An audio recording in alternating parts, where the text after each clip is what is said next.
I'd like to call this regular commission meeting to order for Tuesday, October the 22nd, 2013. If you have a cell phone, please either turn it off or put it on vibrate.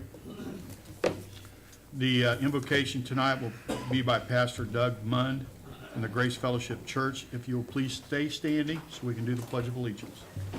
Pastor. Commissioners, thank you for the opportunity to pray tonight. Let us bow our heads. O Lord God, maker of heaven and earth, hear our prayer this night as we seek to minister your grace to those in need, to those who seek you and those who do not. Guide us as we give out of the blessing that you have bestowed upon us to minister and comfort those who are hurt and in need, to wisely administer the resources you have given to us, to know those we can help, and to teach others to learn the importance of reliance on you, coupled with hard work and diligence. Lord, bless our meeting here tonight. Give them wisdom and grace. Lord, bless Stephanie Richardson, Paul Christ, Gary Bradley, Cindy Price, and Chris Felix as they work here, Lord. Guide the other city workers participating in tonight's meeting. Bless our counselors, council members, Marcus Kassler, Chris Williams, Don Edwards, and Jim Faulkner, and Mayor David George. For you, O God, have been merciful to us. For you, O God, have been patient with us. You have been gracious and merciful, so we may now be merciful and patient and gracious, trusting with all others that you alone are Lord, and Lord, that we would treat others as kindly as you have treated us. Almighty God, in the name and character of Jesus Christ, empowered by your Holy Spirit, we pray this prayer tonight. Amen. Amen. I pledge Allegiance to the flag of the United States of America and to the republic for which it stands, one nation, under God, indivisible, with liberty and justice for all. Thank you, Pastor.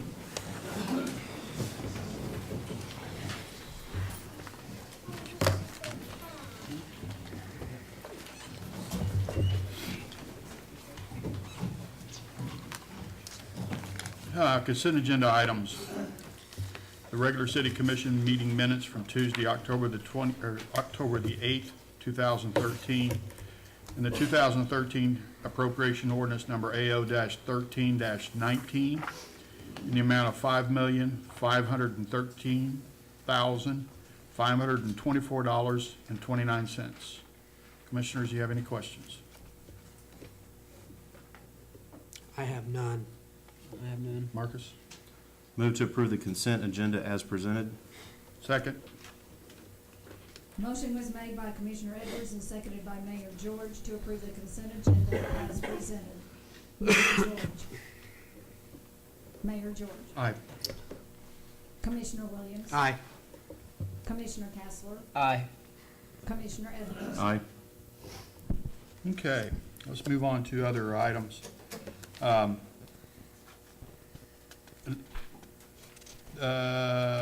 Let me say this. I know there's a large crowd here tonight. We have a policy that you can get up at any time and talk to the commission. The only thing we ask is that a name and an address so we can have it for public record. But there's a place in here that says for comments from the public. But again, if we're on a subject that you would like to speak about, you are definitely welcome to come up and address the commission. All right. Proclamation to declare November the 9th Buddy Poppy Day. Mrs. Van Tegan? Yes.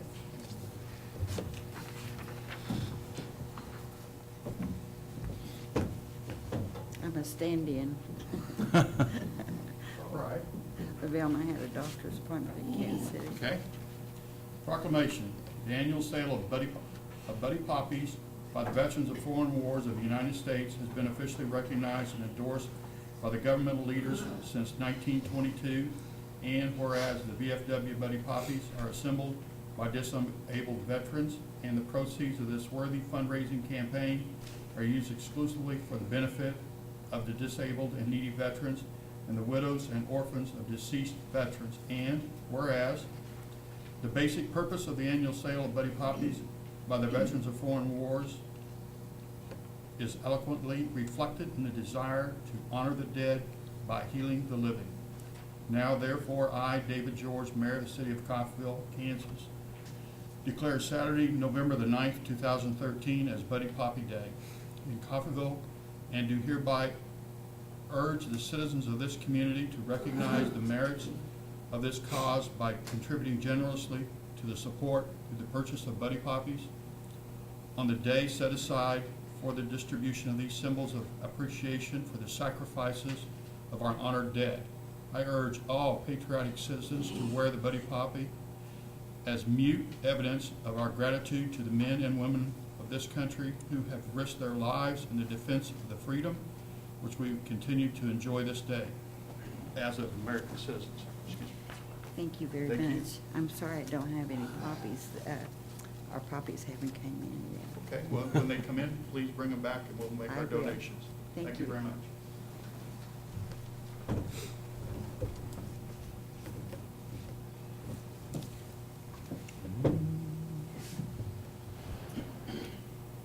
Next item is the swearing in of Reverend Nicole Schwartz as police and fire chaplain.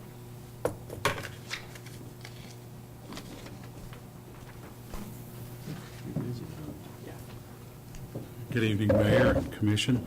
I'm here tonight to introduce Reverend Nicole Schwartz, who is the pastor of the Coffeyville First United Methodist Church. Just a little bit about Reverend Schwartz. She has served as police chaplain in Parsons, Kansas for the last 3 years, 2010 to 2013, where she received Chaplain of the Year award in 2012. She's also served as a hospital chaplain for Labette Health Center and the hospital chaplain for Heartland Regional Medical Center. She will be the 4th chaplain that's been sworn into our department, and we welcome her aboard. So, Mayor, if you would.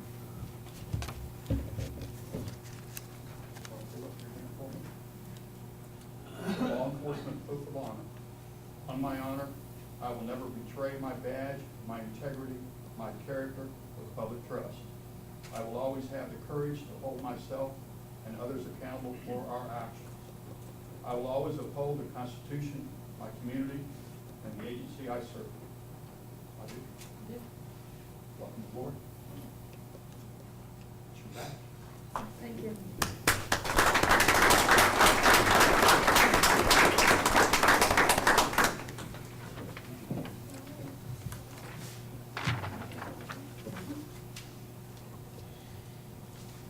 Next is a presentation of life-saving medals to the members of the fire department, Captain Kent Bastian, Lieutenant Mike O'Connor, and firefighter Josh Meekum. Would you please come forward? Mayor and Commissioners.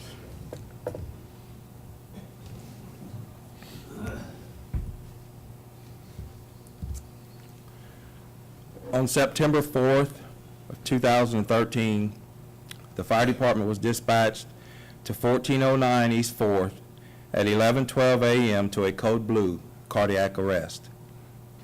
Engine 1 was in the area doing business inspections. An AED, automatic external defibrillator, is standard equipment on Engine 1. Firefighter Meekum prepared the unit en route, and once on scene, Lieutenant O'Connor assessed the victim. He found no pulse and no respirations. The AED was deployed, and within 60 seconds from arrival, the victim was defibrillated. But again, no pulse and no respirations. So Captain Bastian and his crew began CPR until they were prompted again by the unit. The victim was again defibrillated, but still his status was unchanged. Therefore, CPR continues. EMS arrives and a third defib takes place, after which the patient assessment reveals a return of both respirations and a pulse. So, because of their quick, decisive, and competent action, a life was saved. And that person is here today. Mr. Banning, would you like to come up, sir?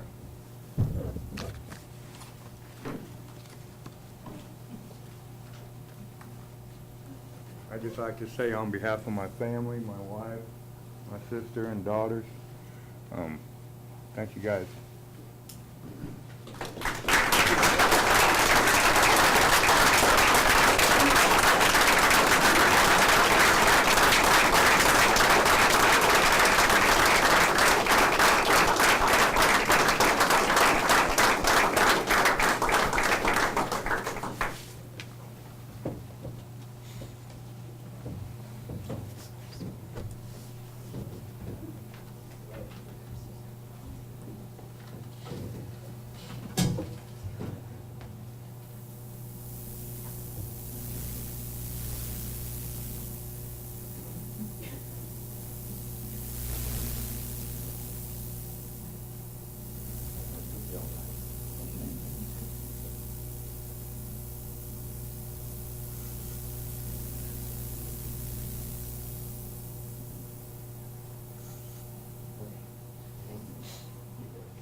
want everybody to see what these gentlemen are receiving.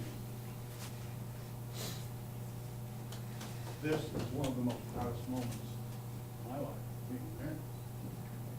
Thank you.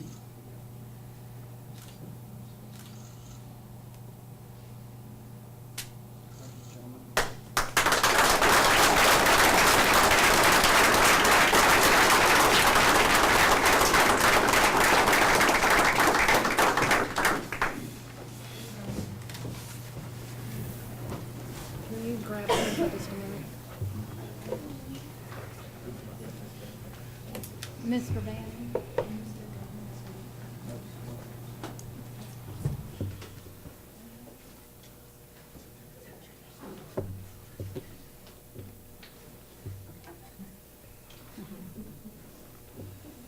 Your daddy's a hero. That's right.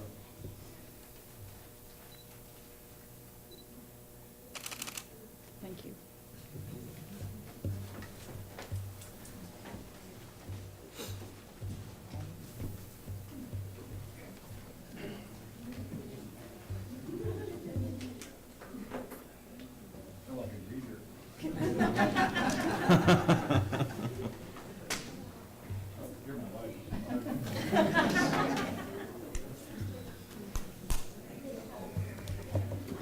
That definitely makes you proud.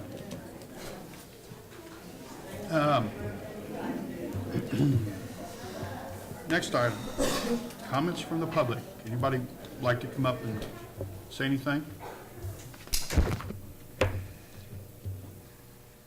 Okay, we'll move on.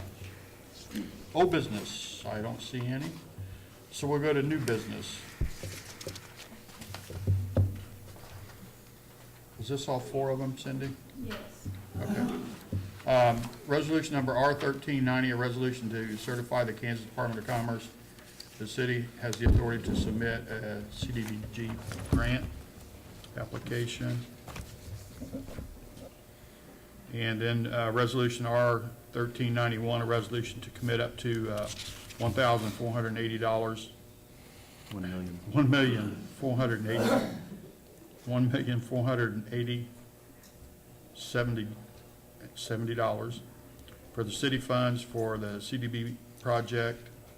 And Resolution R-1392, a resolution to adopt a residential anti-displacement and relocation assistance plan. And item 4 is Resolution R-1393, a resolution to assure the Kansas Department of Commerce funds will be provided for the operation and maintenance of improvements to the Youth Activity Center to be financed with the CDBG funds. And Resolution R-1394, a resolution to support. That's Oh, that's a different one. Okay, Chuck. easy for you to say. Public hearing was held at the September 24th City Commission meeting regarding the possibility of submitting a community development block grant application to help fund the Youth Activities Center renovation project. Staff has prepared the grant application for submittal to the Kansas Department of Commerce. The total proposed project cost estimate is $1,880,070. The grant request is for $400,000, which is the maximum CDBG grant available. So the city would then be responsible for $1,440,070 paid from the sales tax collections as approved by the voters last November. Submittal of the application will be contingent upon the 2010 census low to moderate income percentages being released before the October 31st application submittal deadline. These 4 resolutions are required for submittal of the CDBG application. The first resolution certifies to the Department of Commerce that the city possesses the legal authority to submit the application and authorizes the mayor and city clerk to act as official representatives of the city. The second resolution obligates up to $1,480,070 to cover the city's portion of the project. The third resolution adopts a residential anti-displacement and relocation assistance plan as required by the Housing and Community Development Act of 1974. Since this particular project will not involve demolition of any residential structures. Approving this resolution is just a required formality. And the fourth resolution certifies to the Department of Commerce that the City of Coffeyville will provide ongoing funding for the operations and maintenance of the Youth Activities Center. Staff recommends approval of the 4 resolutions required for the CDBG application. I'd be happy to try to answer any questions you may have. Questions? It'd be nice to get it. It's going to be a project long in the offering here. Yeah. It's been needed for a long time. Well, I'll move to approve resolutions number R-1390, R-1391, R-1392, and R-1393 for adoption. I'll second. Motion was made by Mayor George and seconded by Commissioner Castler to approve resolutions number R-13-90, 13-91, 13-92, and 13-93 for adoption. Commissioner Castler. Aye.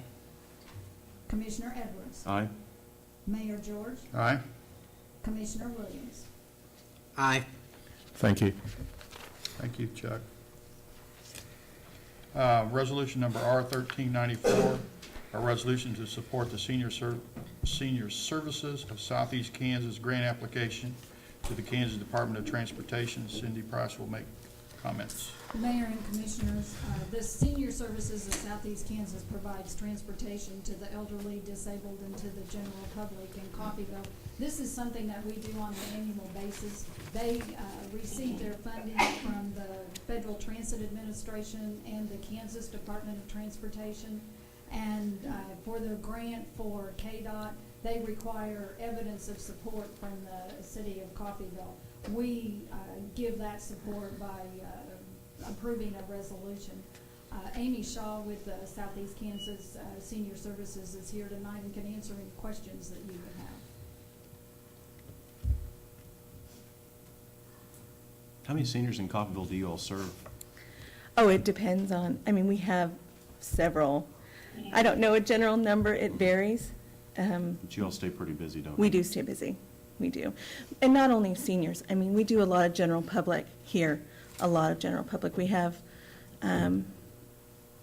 disabled, we do a lot, but I would say the general public and the elderly is what we do the most of. And we do for shopping and doctor's visits, a lot of doctor's visits. We do go out of town, we take them to specialists, we don't cross state lines. So we have, I would say monthly, a ridership in Coffeyville by itself is about 150 monthly, monthly. So, How large is your Meals on Wheels program? I'm sorry, How large is your Meals on Wheels in program? Coffeyville or Yes. in general?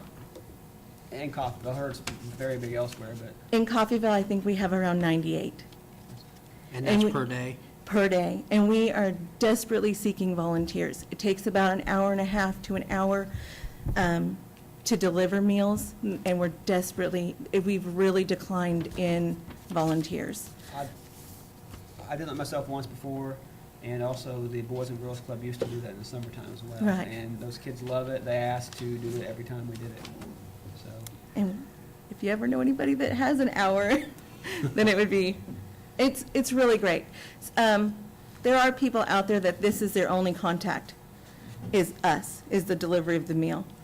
So it really is a good service. So, Move to approve resolution number R-13-94 for adoption. I'll second. Motion was made by Commissioner Thank you, Edwards Amy. and Thank seconded you. by Commissioner Williams to approve resolution number R-13-94 for adoption. Commissioner Williams. Aye. Commissioner Edwards. Aye. Mayor George. Aye. Commissioner Castler. Aye. Item 6, resolution number R-1395, a resolution to execute all documents necessary to acquire 503 Centennial and ratify funds for such acquisition. City Manager Gary Bradley will make comments. Mayor and Commissioners, Mayor and Commissioners, as you may recall, at the previous meeting, they would recall it, nobody else would. In executive session, they authorized staff to make an offer on a piece of property. That offer was then accepted. It was in order to close out the remaining funds that we had under a KHRC grant that expired last week. So this would then authorize closing on that property tomorrow and the issuance of the check for $80,000.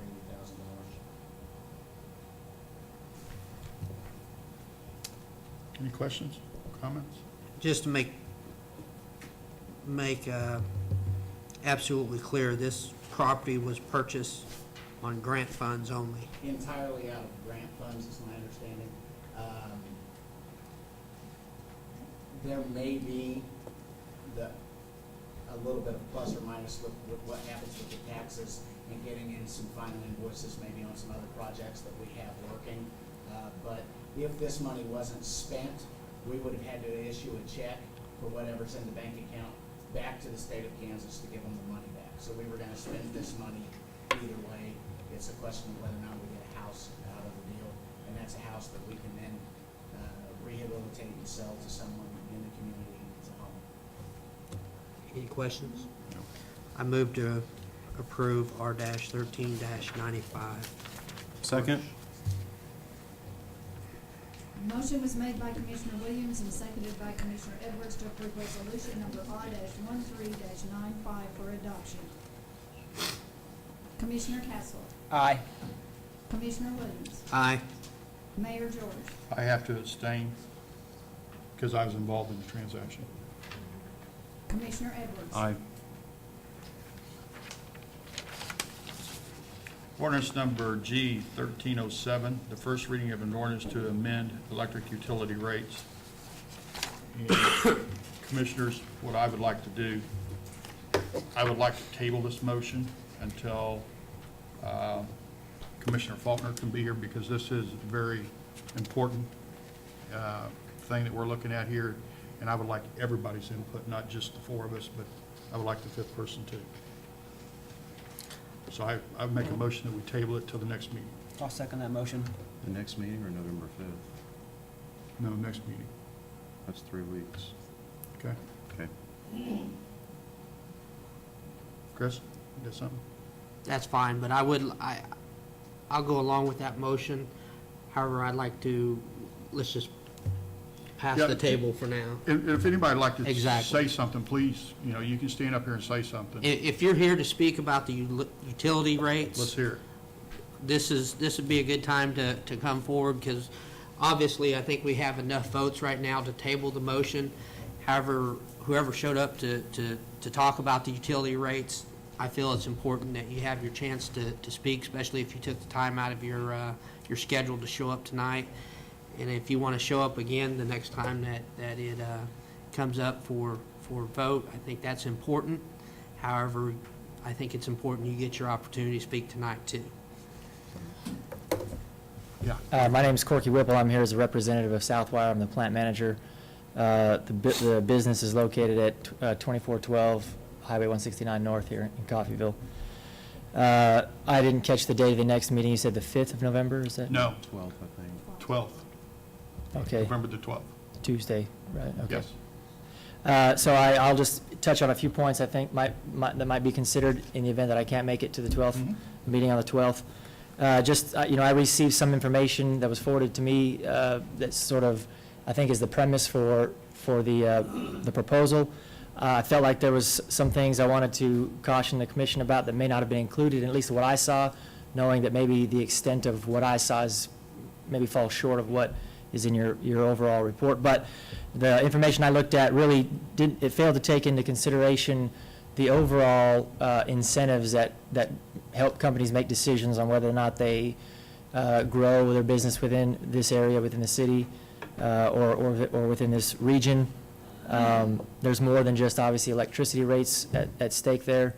And so I think you really have to consider the entire picture, because it certainly is a piece of the pie, but there's a bigger picture. So I guess in my mind, I was looking at, if you assume that we're average in terms of attracting and keeping businesses in this area, anything that would add to the cost of operations certainly becomes, tips the scales more to a deterrent than an attracting item, obviously.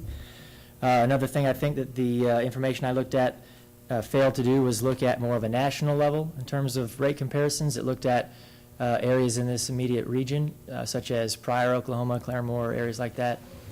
I was able to look at some numbers for the state of Kansas.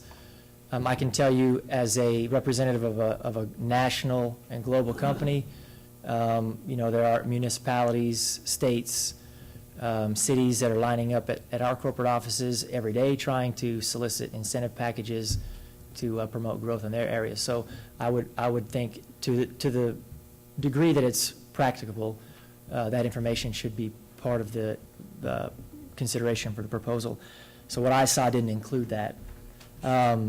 Speaking specifically about Southwire, the real effect of this to our company would be essentially an additional $400,000 a year. The information I saw was a little short of that because it only looked at next year. It didn't look at the following years and the actual impact. And that's, by the way, based on 2012 consumption. That's a 20% increase in the net effect of those changes to a company like Southwire, which is, you can imagine, is substantial. In reviewing the contribution of a company like Southwire in the area, I think you should consider what typically, I think, lends to a better scenario to help the area grow. For example, since we purchased the company, American Insulated Wire, we have executed five wage increases in the last 3 years.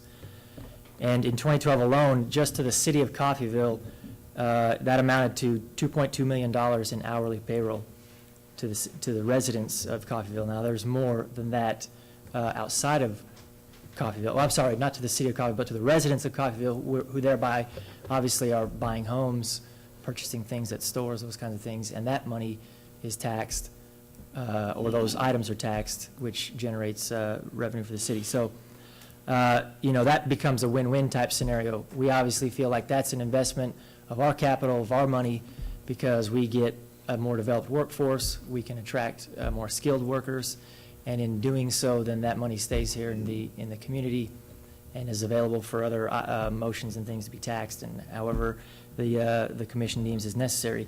Where if you hike the electricity rates, essentially there's no return that I can generate from that increase. It 100% hits the bottom line of the business, which obviously is part of the decision-making process for a company in terms of expanding and or relocating.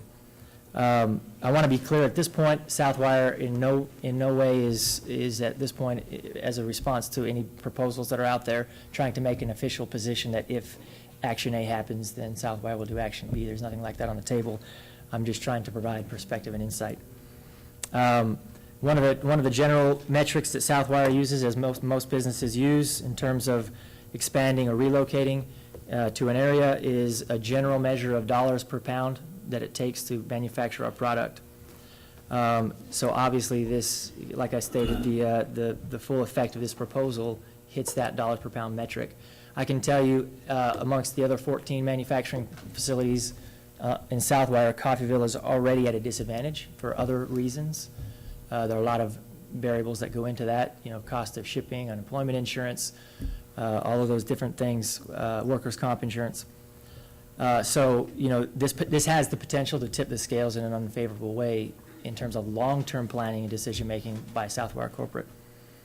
The last point I wanted to just bring up and point out, based on the information I saw, that the change in the rate structure eliminates demand charges, not eliminates, it drastically reduces demand charges, and also takes away peak incentives, which really doesn't really promote a sustainable type of utility.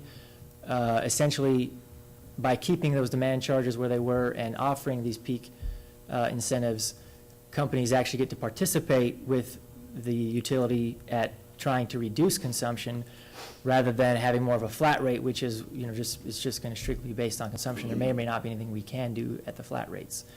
For example, for our plant, demand charges do play a role because on periods where we are shut down and start up, that startup period is obviously a big demand spike, and we may then essentially be assessed the charge, where we can employ strategies, where otherwise we wouldn't be incented. We could deploy strategies to start the plant up in a phased methodology, which would keep that demand in a reasonable level and obviously benefit the utility as well. So these are just some points I wanted to make sure the commission had as you go forward reading the proposal. And obviously, I know this is the first, but then there'll be subsequent meetings. Just some base information that I wanted to share. If you have any questions for me, I can certainly answer from the perspective of Southwire. Corky, I know that you've been involved in the community locally. I've seen you at Chamber of Commerce meetings and at different events, and I appreciate that. Roughly how many employees does Southwire have? Well, we're just under 200 right now. Of those 200 employees, how many of them, when they filled out their I-9s, put 67337 as their home Roughly address? 40%. And that's where I was getting that 2.2 million in payroll going to Coffeyville residents. Because I know a frustration that I have personally is we give inducement packages when companies come to our community. Right. And subsequently, a very disproportionate number of the managers of these companies and the people they hire as employees, they don't live here. Right. Where do you live? I live in Independence. And to me, that's not, I don't have a problem with Independence, because certainly there are people in Independence that work there that live in Coffeyville. Right. So to me, Montgomery County is local. I don't know if these guys agree with that, but that's my opinion. How many of the products that you all sell do you sell below cost to your customers? I don't know if I have a figure on that. I do know we strategically target products to sell below cost to generate more business in other areas. So, for example, Would you ever do that with your prime product?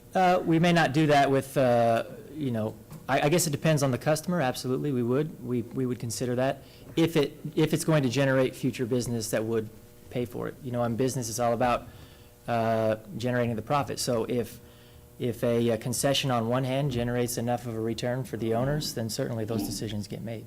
When I mean, that's 60% of your employees don't live here, my own opinion is I don't see that we're getting a return. Another thing that frustrates me is I've recently learned that the inducement package that was given to AIW, those electric rates, for some reason or another, were allowed to, those low electric Right. rates were allowed to continue for 7 years past when they should have Yeah, terminated. and absolutely. I mean, so that was a deal that AIW made, and that was a And that's our negotiation that fault. occurred. That's not your fault. So my perspective on that is this: if we acquired the plant, that was already ongoing when we Sure. purchased the business of AIW, that becomes current state, right? So any changes to that impact long-term decision-making. Sure. If there was a known limitation on that at the time of acquisition, then those plans would have already been made. But I can tell you that without any definitive end to that rate, it's essentially assumed as the going rate. Well, I think So you any- change that rate, and then all of a sudden now, Sure. maybe different decisions I get think made.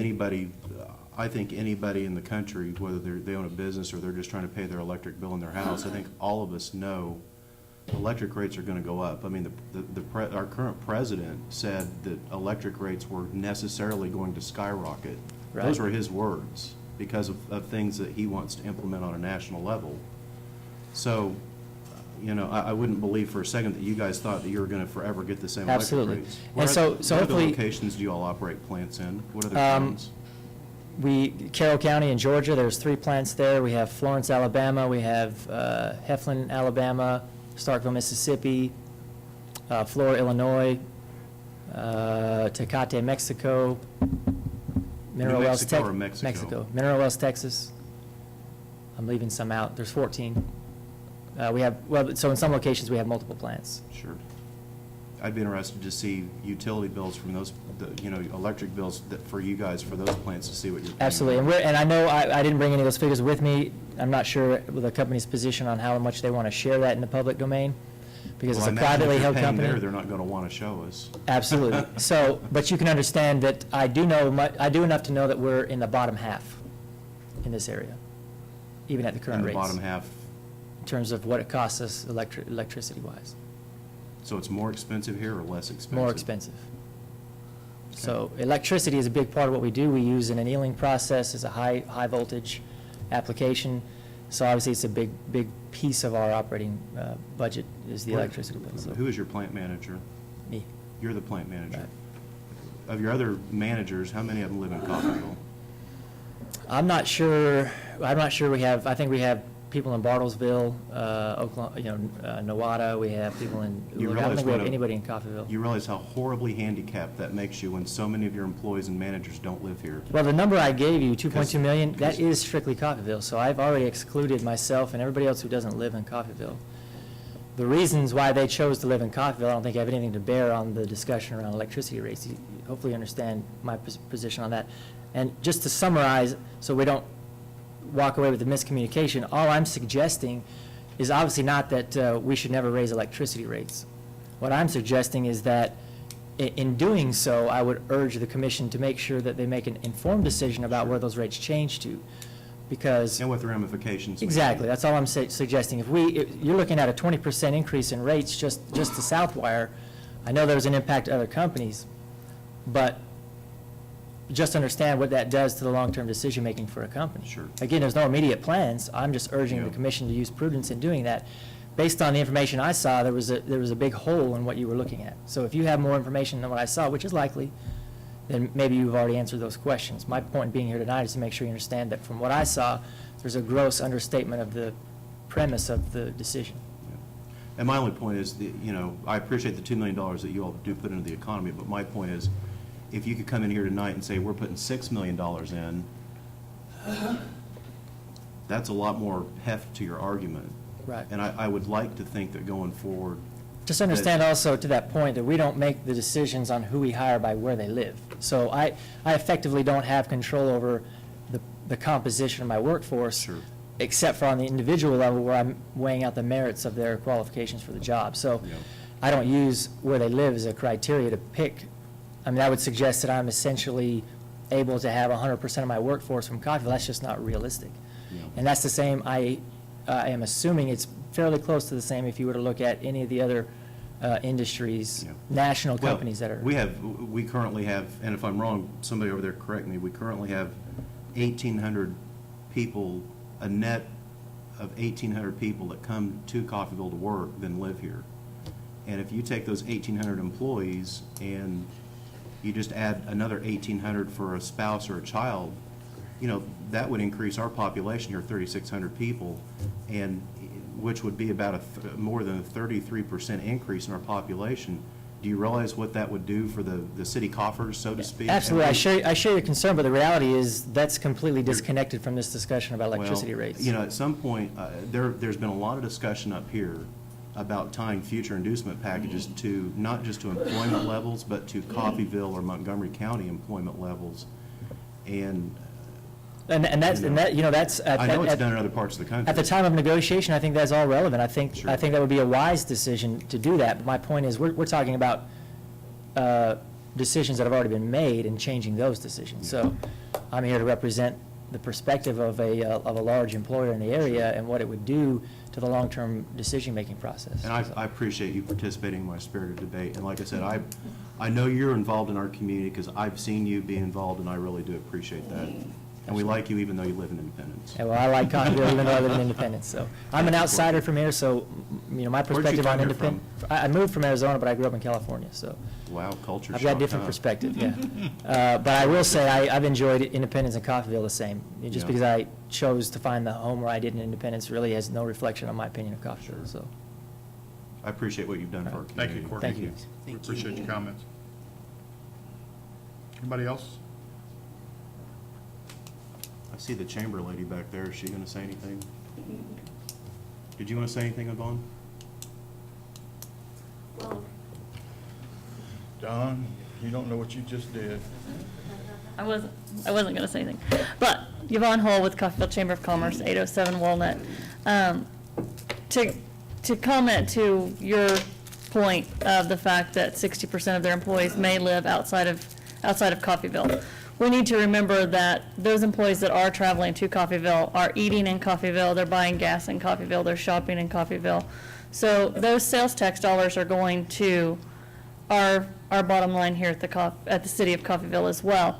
Not to mention the fact that if for some reason down the future, a company decides to leave and take all 200 of their employees away, then that is a reduction in our future growth and development. So it's, just make sure that you look at everything when we're making those decisions. I grant you a loss would hurt. I don't think, I don't even disregard that. But I work at another company out in the industrial park. And I know when the shift changes, I would say a vast majority of the cars, they drive north or they drive east. And the ones that do come through Coffeyville, they're not stopping and buying gas at 25 cents a gallon more than they can buy it in Oklahoma. And most of them aren't stopping and eating. Well, I know that They might stop at Walmart, they might.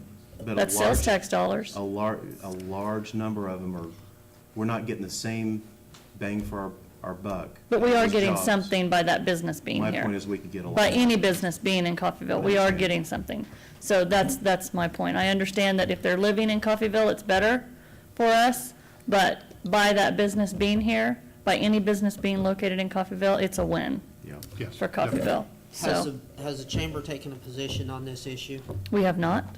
We are simply trying to get information out there to our members so that they can be informed and be aware of what's going on. And you'll be pleased to know that one of our members told me that it was nice to see me not agreeing with the city necessarily. And I told him I was not agreeing with the city. I was just simply sharing information the same as I did when there was another issue. So, You ordinarily don't take sides, though, and we try not You to. just facilitate the flow of information, and I appreciate that. One thing That's our I'd like purpose. for you to get out to your members, Yvonne, we're in a hard spot. I understand. If we were a company, I don't believe there's a company that would be afloat right now that didn't increase their product price in 11 years. We've missed the boat there. We should have been doing this incremental a long time ago.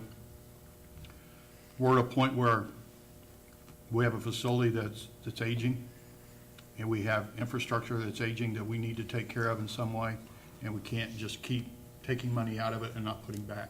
I So understand. we're definitely in a hard spot, and I appreciate everything you've done. Corky, I really appreciate your words.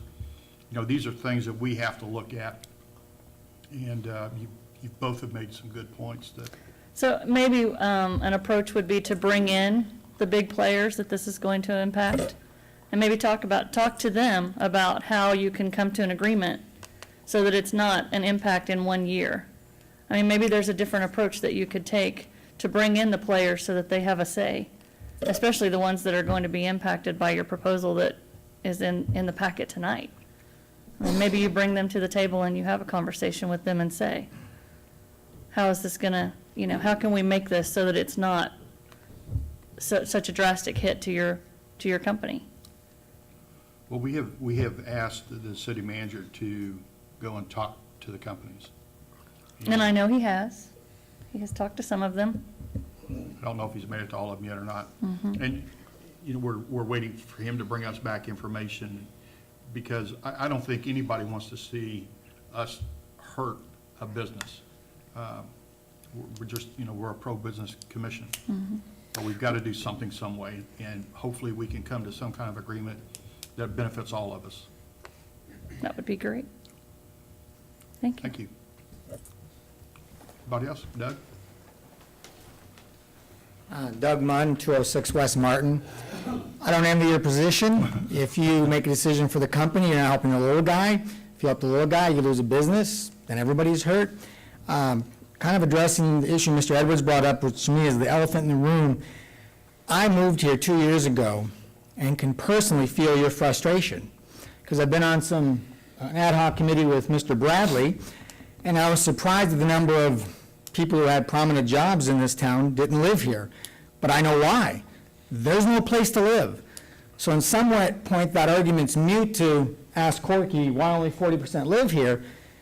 I, as a pastor, wanted to live in this community, purposefully wanted to live in the town, and it wasn't easy. You're I absolutely mean, it was right. very, very difficult. So we're kind of putting the cart before the horse when we asked Mr. Whipple that question, because I want to see those 1,800 people live here, but there's no place for them to Where you live. put 'em, yeah. Yeah. So I just wanted to make that point, because it's irrelevant to almost ask the question. So, thank you. Thank you. Thank you. We need housing, and that's absolutely for sure. That's going to be another sticky issue when we get to it. Anybody else? Okay, we'll move on. I think that we need a vote to table it. Yeah, we do. I'm sorry. Motion was made by Commissioner Edwards and seconded by Commissioner Castler to table ordinance number G-13-07 until the next meeting. Commissioner Williams. Aye. Commissioner Edwards. Aye? Mayor George. Aye. Commissioner Castler. Aye. Okay, moving on. Resolution R 1396, a resolution to purchase 9 electronic school zone signs. Police Chief Tony Celeste will make comments. Thank you, Mr. Mayor, Commissioners. In your packet tonight is a school zone safety plan. I believe you're all familiar with the history behind this project, so I'll keep it brief. This project proposes the addition of 5 flashing school zone signs around Community Elementary, 2 flashing school zone signs on 8th Street near the high school and the middle school, 2 flashing school zone signs near Holy Name Catholic School, and we're also recommending the placing of additional stop signs around the Early Learning Center. The estimated cost for the flashing stop signs came to $28,485. There will be some additional costs for shipping and installation, and then some other additional cost for the stop signs. This plan is proposed tonight for and recommended for your approval. At the request of the commission, after the last meeting, I did approach USD 445, and they have declined to provide funding or any additional funds for the project. Be happy to answer any questions that I can. Did they give you a reason why? They did. They stated that they would not be allowed to spend money or fund a project for equipment that was off school property.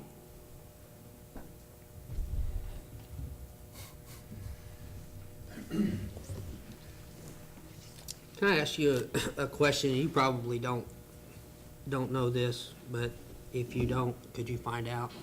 There are crossing guards at Community Elementary School. The Kansas Department of Transportation doesn't require, but they recommend that they attend some type of training class for crossing guards. Do you know if those crossing guards have been to that training class that is recommended by the Kansas Department of Transportation? I do not know, but I can certainly inquire and try to get an answer for you. Okay, thank you. Sure. Okay, thanks. Did they, I think the answer is probably no, but did they happen to cite a state statute that prohibits them from spending money? I don't recall a statute that was cited. Mr. City Manager, would you politely place an email or a phone call tomorrow to the superintendent and ask him for a statute that prohibits them from participating in this project in a partnership with us? Was it voted on, or was it just discussed? It was not. I contacted Dr. Morton, and he declined. You want to mix it up a little bit tonight? Come here.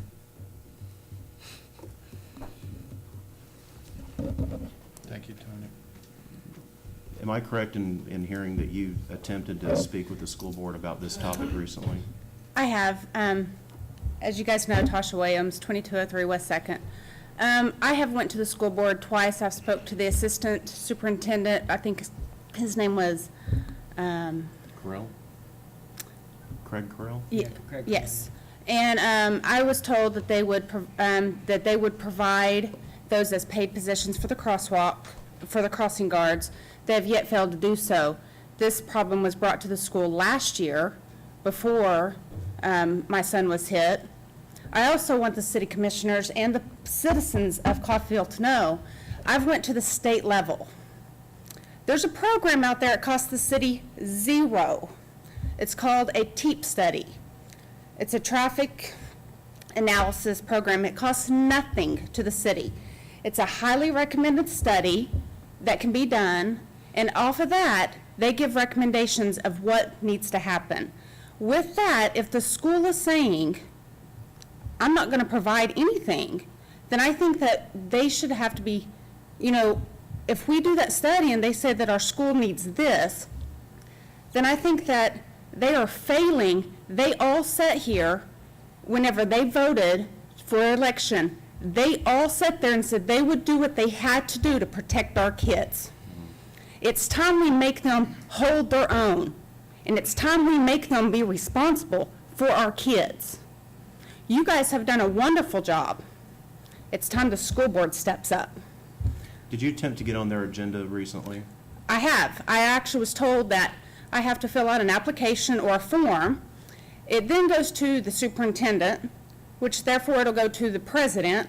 If it is approved, I can get on the agenda. Only if it's approved, if they discuss. I won't know until it's either approved or denied. I showed up at a school board meeting. I was told I could not speak. So I just want to clarify for the public who's watching at home and the newspapers here tonight. In our meetings, we allow people to get up and speak, not just during comments from the public, but at any point during the meeting that they want to speak Absolutely. about something. And our school system is not doing that. And as a taxpayer, and I have no kids in the school system, I kind of look like my taxes are kind of paying back for when I went to school there maybe. I'm very troubled that our school board does not have an open door policy and allow people to come and speak to them without the prior consent of the school board president and the superintendent. And this is an abhorrent behavior that I think needs to stop. And I know that at least on one occasion in the past, our school board president, not our school board president, the superintendent of schools took a snippet out of our video here and showed it to the school board. And I would hope that he would take a snippet of this meeting when I tell the school board president this practice needs to stop. They need to start videotaping their meetings like we do and putting them on the internet. They need to start allowing the public to come speak anytime they want to without prior approval from the superintendent. And I can't imagine for the life of me why they don't do this. And I'm asking every one of the 7 school board members to voice their opinion on this matter at the next meeting. And I think you should go and speak anyway and say what you've got to say about this. I'm really sorry they're not choosing to participate in a partnership on school safety. I was here during that candidates forum when the candidates for the school board said they would do whatever it took to increase the safety for the children around our schools. And they've had a perfect opportunity now to participate in this, and they've chosen not to. The question that was asked was my question. It was my questions. What can you do to protect our kids? 2 days from today will be 1 year that my son was hit by a car in a crosswalk walking to school that was unguarded because somebody they stopped at a stop sign and took off. Which one was that? Do you mind? Huh? Which crosswalk? There's several. That there. was on First and Ohio. And that was in The the northwest AM or- corner. What? Before school or after That was school? before school. He was walking to school. I know one gentleman who volunteers his time to go out and do that. He's a good friend of mine who does it. I know the other guy who does it after school. He's a good guy also. I hate to see it happen. I do think they need to do some training, as he stated as well. Something does need to change. I just think that if we are putting our children in their hands for our education, maybe we should sit back or not sit back, but maybe we should look at, we're also putting our children's safety in their hands in a nutshell, because we send our children to school for education. We expect our children to be safe from all harm. It is the school board's responsibility, as well as the city and the citizens, to protect our children. The school board is failing to uphold the safety of our children. Well, I appreciate your diligence on this matter, and as I've gotten to know you over the last year, I know that you don't do anything halfway. You're a very No. diligent person about everything you do, and I appreciate your efforts on this, and we're sure going to miss seeing you up here. I will now go to the school boards. Thank you, Tasha. I thought you'd say you weren't going to go anywhere. Number 9, Resolution R 1397, a resolution to execute a contract. We didn't. Mayor, We we did didn't. not vote on A. Oh, 96. I move to approve ordinance or resolution number R-13-96 without the assistance of the school board. second. Motion was made by Commissioner Williams and seconded by Mayor George to approve resolution number R-13-96 for adoption, and he noted that there was no assistance from the school board included. Commissioner Edwards, Absolutely, yes. Commissioner Castler, Yes. Mayor George, Aye. Commissioner Williams. Yes. Now can I go to number 9? Proceed. Yes. Resolution number R 1397, a resolution to execute a contract for the construction of property at 602 West 4th and 1006 West 5th Streets as part of the Neighborhood Stabilization Program. Excuse me. Treasurer Angie Naden will make comments. Mayor, Commissioners, I've got a small solution to our big problem of not having any houses for people to buy. We are going to build a couple houses. A bid opening was held on October 15th for the construction of 2 residential properties located at 602 West 4th and 1006 West 5th. 2 bids were received, and the low bid was from Decker Construction in the amount of $140,651 per house, for a total bid of $281,302. The Neighborhood Stabilization Grant Program will fund 100% of this project, so we are not committing any city tax dollars to the construction of these 2 houses. This is a turnkey price with all aspects of construction covered in the contract. Kansas Department of Commerce has reviewed and approved both the contract and the contractor, so the next step is to get commission approval. Staff recommends commission approval to authorize contracts with Decker Construction in the amount of $140,651 each for residential construction at 602 West 4th and 1006 West 5th. And I'd be happy to answer any questions that you may have. Free money. Yes, it is. How come, we got all these other documents, how come we don't have pictures of the houses? They haven't been built yet. Well, I understand that, but you also have drawings, We do. We have a rendition of the house, and I'd be happy to email that to you all tomorrow. Okay. Are these gonna be single family? They're single family. They're 1,350 square feet, 3-bedroom, 2-bath, 2-car attached garage. That's per the requirements of the grant. They're gonna be nice houses, and I'm excited to get this project, get the ground Aren't they broken supposed going. to be similar to the neighborhood? Yes, yes, they are, and that was part of the, our selection process. We wanted something that would fit in with the characteristics of the neighborhood. Move to approve resolution number R-13-97 for adoption. Second. Motion was made by Commissioner Edwards and seconded by Mayor George to approve resolution number R-13-97 Thank you, Angie. for adoption. Mayor George, Aye. Commissioner Williams, Aye. Commissioner Edwards. Aye. Commissioner Castler. Item 10, discussion and action to approve of property purchase agreements. City Manager Gary Bradley will make comments and jokes. I should make a mental note not to say something funny like that before I have to get up here in front of you. In 2001, the city constructed a new stadium, complete with artificial turf.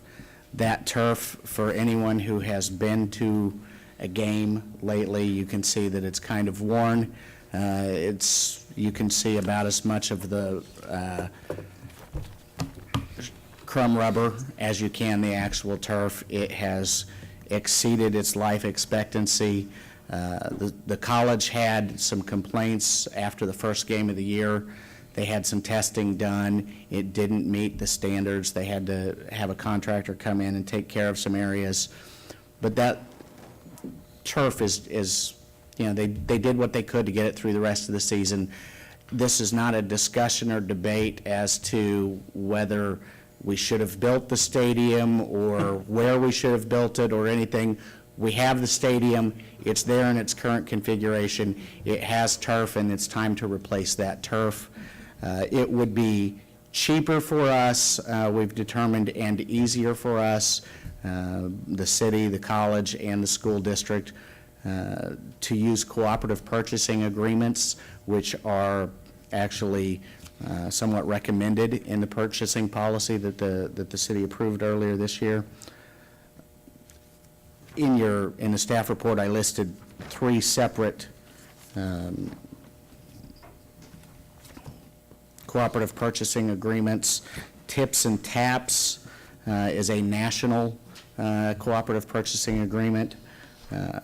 Greenbush is one that's used primarily in the state for schools and colleges. And TCPN, which stands for the Cooperative Purchasing Network, is another national one. Each of these companies have awarded bids for turf, a variety of different turf products. So by authorizing the use of all 3, we can then pick the best one that provides the turf that meets the specifications that frankly the college and school district can agree on. Our role in that is we're involved with it, but we don't have a football team, so it's not as important to the city to make sure that we get this kind with a certain amount of sand or with rubber. We're going to defer to the athletic directors and their expertise and their football staff because they know turf better than we do. And all we're asking is that we have the authorization to use one of these 3 cooperative purchasing agreements for the bid process. And I have a question. Like you mentioned earlier, this is not a debate whether we needed a stadium or anything like that, but the bottom line is we have a stadium, and the stadium belongs to the city of Coffeyville. Is that correct? That is correct. Okay. When we enter into a purchasing agreement with these other entities and they put money into that, does that not allow them some form of control over that property? We still retain ownership. We do have agreements in place with the college and USD 445 regarding the maintenance of the stadium, but it's not theirs. They have been involved in the process, and that is why there are letters of support from their athletic director and their assistant superintendent for 445. That's why we've sat down together and talked about which type of turf, what the best path for going forward is. What I'm getting at, though, is who ultimately is the owner and the controller of the stadium if we enter into these agreements with these other entities? It's us. And these, what we're authorizing now, the agreement for maintenance is already there. What this does is authorizes the city, under the city's purchasing policy, to select a turf provider, which we're going to get the input from the college and the school district. We'll select the turf provider, we'll enter into the contract, we have the funds set aside in an account, we'll cut the checks, we still have the ultimate control over everything, but we are working in partnership with CCC and 445. What kind of ballpark estimate are we looking at for turf? Ballpark estimate? I'm not going to ask you for a picture, that's for sure. I'm just saying, I'm just saying it's a ballpark estimate. That's a nice pun. Oxymoron, okay. What kind of ballpark are we looking at? That's a $700,000, $800,000? That's a great question. I hope it's less than that, but it depends on what type of product we go with and the specifications. Because I know when we opened the stadium 10 or 12 years ago, they were talking about, they estimated at the time it could be anywhere from $750,000 upwards to even $1 million to replace it. I don't think, I'd be surprised if it's that much.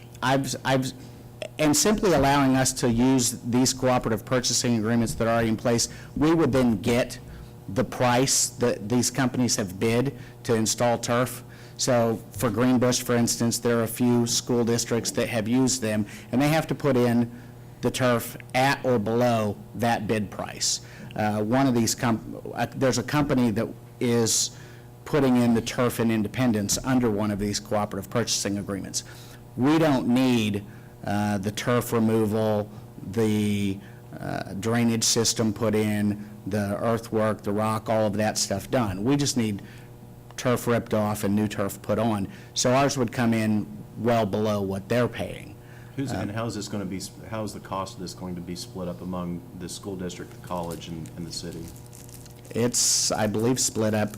Each entity puts the same amount into a maintenance fund each year, and we'll just draw off of that. So in theory, we would have split the costs 33 1/3% each. Because I thought I just heard the police chief say that the school district couldn't spend money on stuff that wasn't on their property. He did. And yet, here we are, they're spending money to help But replace that- the turf. But that's like the discussion of whether or not we should have a stadium. Null and void. They have been putting money into the account, yes. The money is there, and we will write a check. So replace it with AstroTurf. But when we actually when we actually are able to participate in one of these three programs, that's when we'll see what the bid prices are.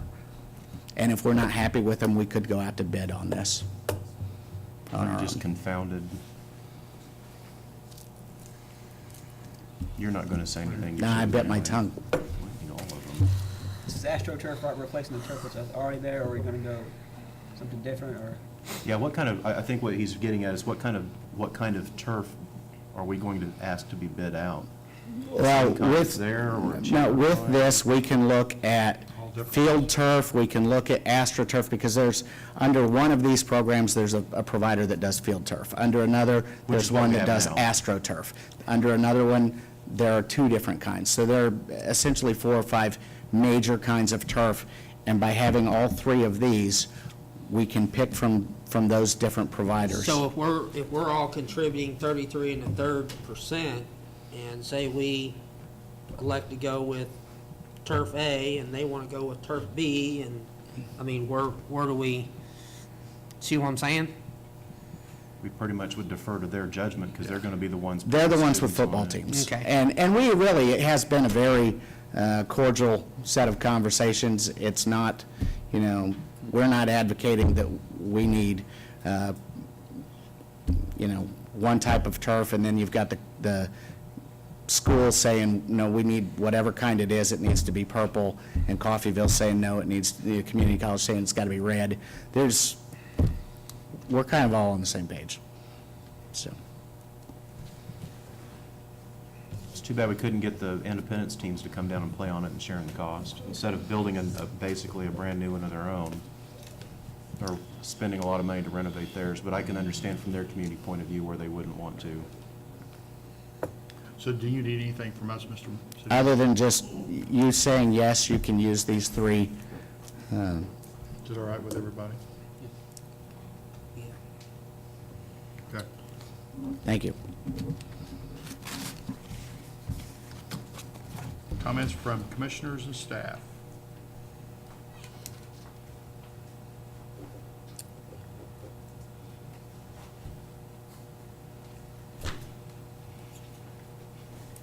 Mayor and Commissioners, we wanted to thank you all for participating in the cleanup that we had Saturday. We feel it was a success, and Tammy, just want to give you some updates on it. On our third citywide cleanup that was held this past Saturday, October 19th, we filled 39 dumpsters. We hauled out 116 tons of debris. We had 88 volunteers show up, and 61 requests came in for us to come out and help them in the community. So it was definitely a success. How many cars did we have go through? 400. 416. 416. 416. And I want to thank all the volunteers, even those that Yes. aren't here. I got a chance to meet a number of the basketball, the Coffeyville Community College basketball and baseball players, and they've got a lot of fine young people going to college there. I was really pleased to meet those people, and They worked really hard and helped quite a bit. I think the college has volunteered at each one of the cleanups, is that correct? No, this was their first. Was this their first? Our high school players. The high school. Yeah, last have time. been at the last two, Yeah. yes. I think we hit kind of a bad weekend there was a Yeah. lot of events going on for the high school this last time, or I'm Yeah. sure. We did have the dance team and the cheer team come, again for the third time to help distribute water and everything. But Yeah. as far as the football players and the baseball players and other teams, I think we kind of hit a bad weekend I for had some them. good people going to school over there, and I was glad to see them out there helping. Yes, and we. Tammy, I think for the next one, we definitely need to have a supply of Advil there for us older guys. We will take that under consideration and see is that a drug deal or? Oh. We'll be good with it, okay. I just don't want to do anything Only if illegal. it's so- prescription drugs. Yes, right. Thank you. You guys did a good job, thank you. Yes. Anybody else? What did we do with all that paint incidentally? Are we just kind of warehousing it for right now? Chuck can tell you. took it to Independence. Okay. Mayor, Commissioners, I just wanted to let you know that Donaldson Construction is in town now. They began today on the surface ceiling project again. They started on First Street. They'll be doing first the railroad tracks to Buckeye, fourth from Sunflower to Buckeye, fifth from Sunflower to Buckeye, Buckeye from First to 11th, North Park Boulevard from First to New, and Morgan Street from Trumbo to Overlook. So they'll be here, weather permitting, 2 weeks, maybe 3. So, and city crews began replacing a box culvert across Stark Street east of Buckeye, so that street was closed today. And because of that, we closed down Roosevelt Trail today and tomorrow because city crews are using Roosevelt Trail as our access to the water plant and the public service and water distribution. And Huff Ceiling should be arriving in the next couple of weeks tentatively to begin the crack seal project. So we'll have a lot of work going on the streets in the next few weeks. Pretty exciting because we're entering a period of time where there's going to be a significant amount of work done on a lot of streets. Yep, definitely. Weather permitting. And Graham Construction will be moving to Second and Central in the next few days. They finished up on Stark and Keith, so they'll be moving to Second and Central looks a and lot tearing better. that intersection out. Stark and Keith looks a lot Yeah, better. it's a lot better. Now, if we could do something with the rest of Keith. Yeah. But that's in the works, right? Yeah, it will be on the list. Awesome. Good job. Thank you, Chuck.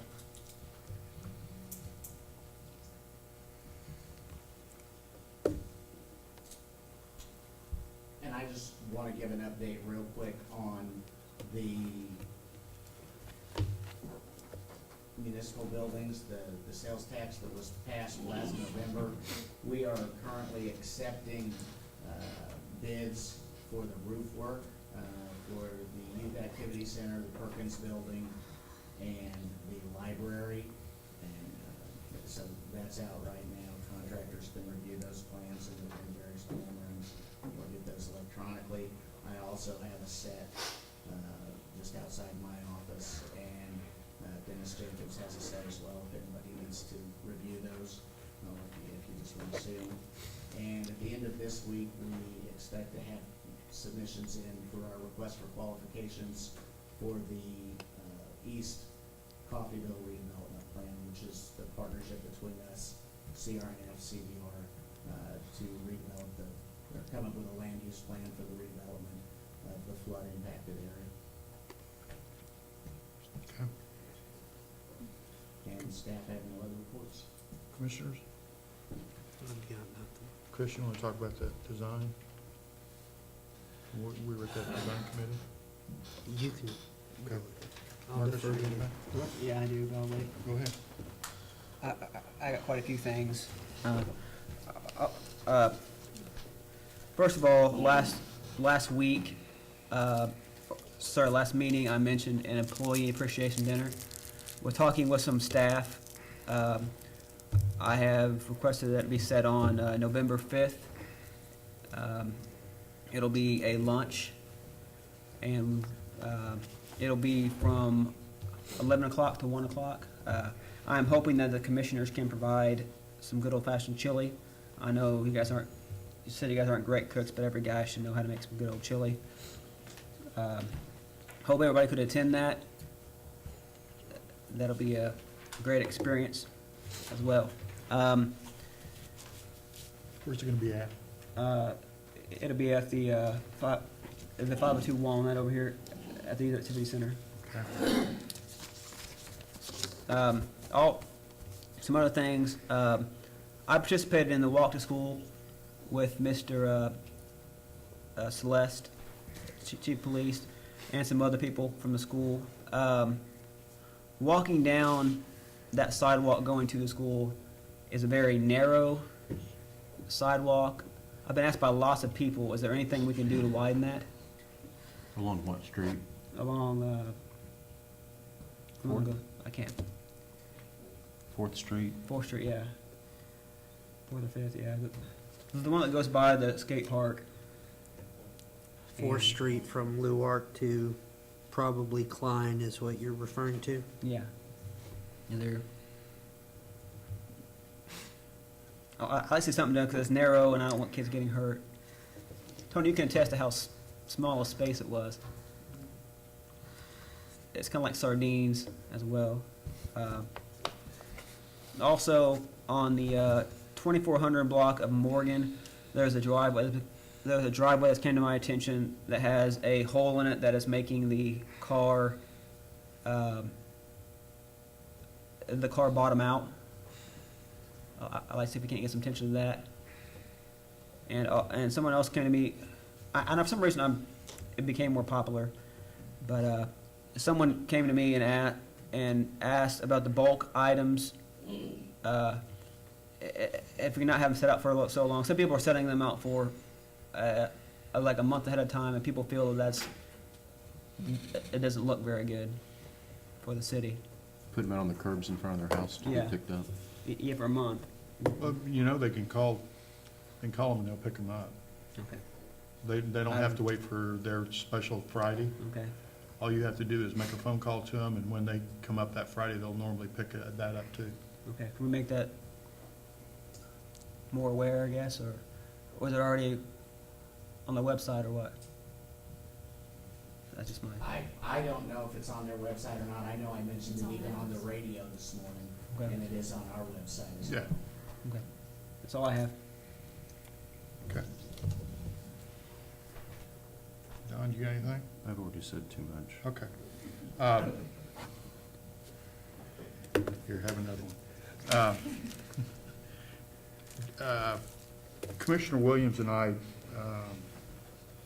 were invited to sit in on a design team for downtown Coffeyville, and it was the first meeting, and we were just throwing ideas out and everything else with Shelley. I think Dennis was there, Lisa Brookover, and Bob York. And we were just throwing it, there was ideas thrown out and everything else, and a little discussion about what some of the merchants might be looking for and how we could beautify the downtown area. We didn't talk about streets or any of that kind of stuff. It was more building maintenance and what we can do. They just asked if they got it together and got their board to approve it, and the building owners, they asked Chris and I, if they could bring it to the city commission, and we both said sure. But we would, if they brought something to us, we'd all have to agree on it, and we would need their support also. You just couldn't bring it and just drop it in our laps. Can I think of anything else, Chris? I think that pretty much covers it. It was just kind of a idea session Yeah, at that there point. you go. Kind That's what I was looking of for. getting things established on which direction that they wanted to proceed. Basically, there wasn't anything that was set in concrete or any earth-shattering decisions made or anything like that. It was just basically a kind of get to know each other and kind of figure out which direction they wanted to proceed in. Okay. All right, anything else? Then I'd like to make a motion that we have an executive session for the purchase of real estate. Following a 10-minute break. Yeah, 10-minute break, so we'll be back at 8:30, 30 minutes. Second. The motion was made by Mayor George and seconded by Commissioner Edwards to adjourn to executive session for discussion of the acquisition of real property to reconvene on or before 8:30, and that will include a 10-minute break. I guess that would include an 8-minute break. Commissioner Edwards, Aye. Mayor George, Aye. Commissioner Williams, Aye. Commissioner Castle. Aye. Guess I can keep my dollar. Yeah, yeah.